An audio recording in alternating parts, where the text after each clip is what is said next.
My name is Attiya Waris. I'm a professor of fiscal law and policy at the University of Nairobi in Kenya. And I'm also the UN independent expert on foreign debt and international financial obligations and its implications for human rights. So as taxation has evolved over the years, what I have seen is a reduction in the taxation on private actors. The result is that private actors now have a lot more capital than they had before. They're bigger entities, they're multinational corporations, and then they're a very limited number of people, right? So it's a small number of people with a lot of money running really big institutions. And this makes it really important because now they're playing a bigger and bigger role in so many spaces. And so having an honest conversation as to the implications of lower tax rates on these actors and how they engage with the rest of the world becomes very valuable.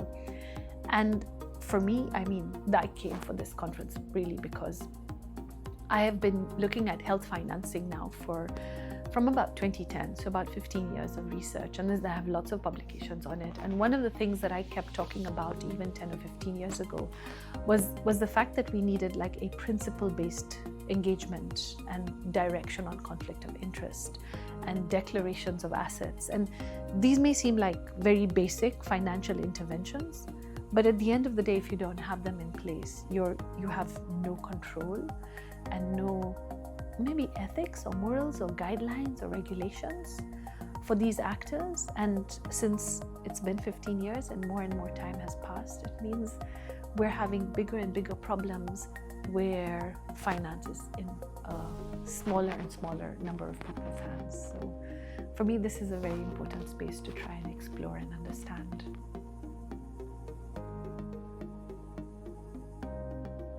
I'm going to pick and choose the actors that I've had access to and the ones I've engaged with.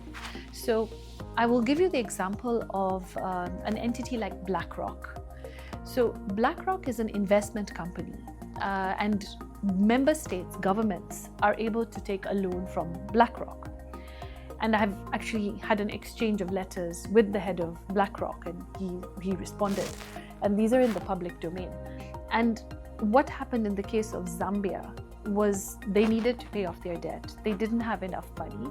They tried to bring all of their creditors together, including these private entities, and the landscape of debt has really changed. Initially, debt used to be with other states or with the international financial institutions like the IMF, but now more and more debt is also being taken up through private entities like these private investment companies like BlackRock.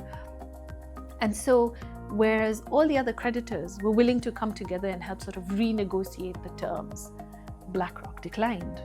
The result was that after 4 years of negotiations, they were like stuck.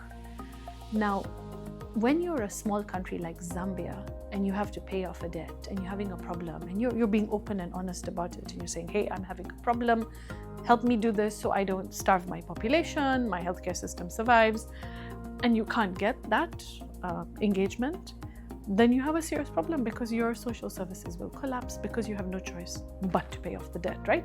The very thing that you were trying to sort of stagger. So that's one of the first things that I've noticed is a problem. And the other thing that I've noticed is, and a previous mandate holder wrote a report on credit rating agencies. And credit rating agencies are like the big four of them are all private companies registered in the United States. And they actually rate countries. And when they rate a country, the value of the currency of the country can go up or down. So one will ask, so what's the connection to health? Well, in many developing countries, health is private. It means you're paying money out of your pocket to get your services. And then some of it might be public and government is, sorting out some of it. But when a credit rating agency downgrades your country and the value of your currency goes down, the price of buying those things, cotton wool, syringes, medicine, all of those, if they're imported, are pegged to the currency value.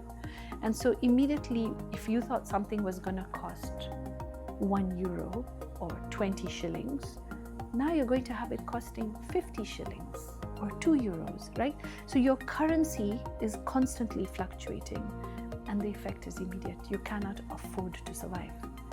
You cannot afford to sort out your health care. And there are so many interconnections of diverse private actors that have a direct effect on the cost of living of a person, and of course, as a result, on their ability to stay healthy.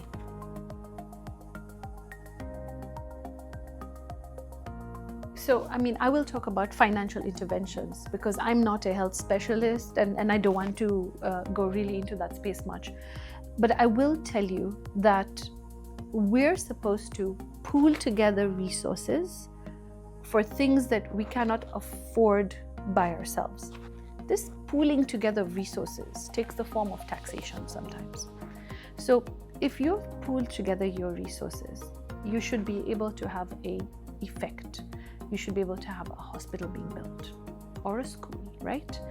Now, one of the solutions I think that does exist, and is something I've been working on now for over a decade, is I think there needs to be an international financial authority, institution, but I call it an international fiscal authority. And the reason I say fiscal and not just financial is because fiscal means it has to be principle-based.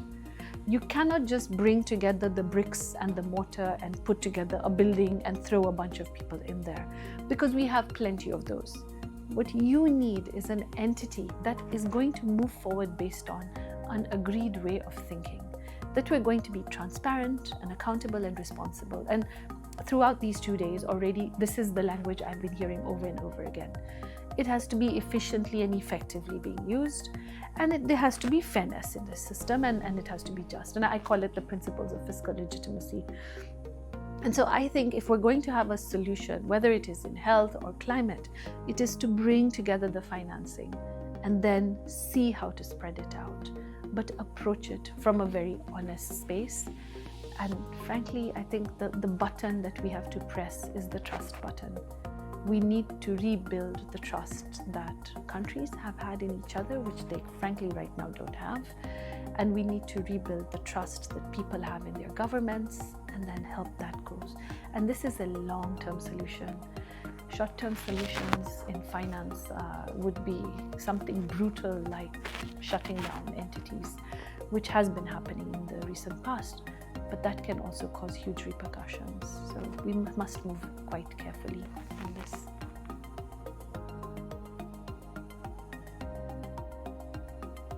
Let's talk about accountability. Under the international human rights system, only human beings have a human right. But under the European system, corporations have rights. This has been really a game changer, especially in developing countries, because corporations, when they're asked for data to be transparent and accountable in developing countries, say you need to find out how much they really spent so you can see how much to collect, right, from taxes. They will turn around and tell you that they have the right to privacy.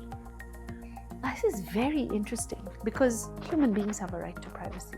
But somewhere along the way, by recognizing corporations as holders of rights, we now have a situation where the private sector have a right to privacy under the European system. I think this is something that has to be changed.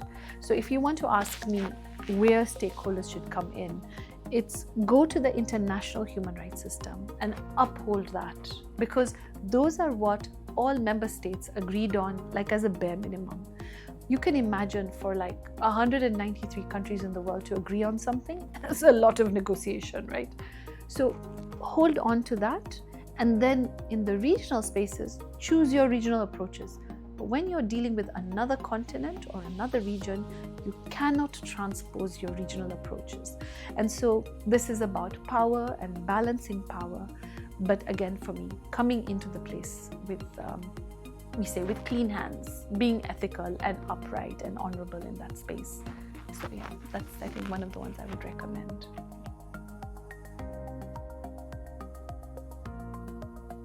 I have to say that I'm loving the direction the African continent is taking, for example. And I'm loving some of the regional engagements happening in Asia and Latin America as well. And I think it's very heartening. So at the AU level, we've always managed to have consensus on health positions. And the African Union, for some reason, has been able to continually produce joint pieces at an African level. And I think having those health positions are very important. So they had it like 10, 15 years ago, and I believe yesterday a report came out as well by the African Union or the Africa CDC, I forget which one, which basically is a report on health financing and how to deal with health systems. And I think that this is a really great step forward, because this ability to speak regionally allows for more granular knowledge and depth. Whereas at a global level, then you have more compromise, and then it's less clear. At the Latin American level, there's some very interesting, I think, experiments by different countries. So Mexico has this free healthcare for all system. And what I really appreciate is that in Latin America, what you have is this constant attempts to try and achieve healthcare in very unusual ways, where they remove money from the conversation and they just give it, right? And I think that that's really fascinating. And then if you move across to Asia, and I think now Asia is also starting, and I mean, Asia is big, lots of countries just like Africa, but I think that Asian countries are starting to also take on health as a very serious issue. For example, China's care after COVID was incredible. The way they looked after their population was really wonderful. The way they responded through it was also very interesting. And so what you have is scenarios where countries more and more are able to come to the front and care about the health of their populations. And so regionally, I think there's good stuff happening and there's positivity.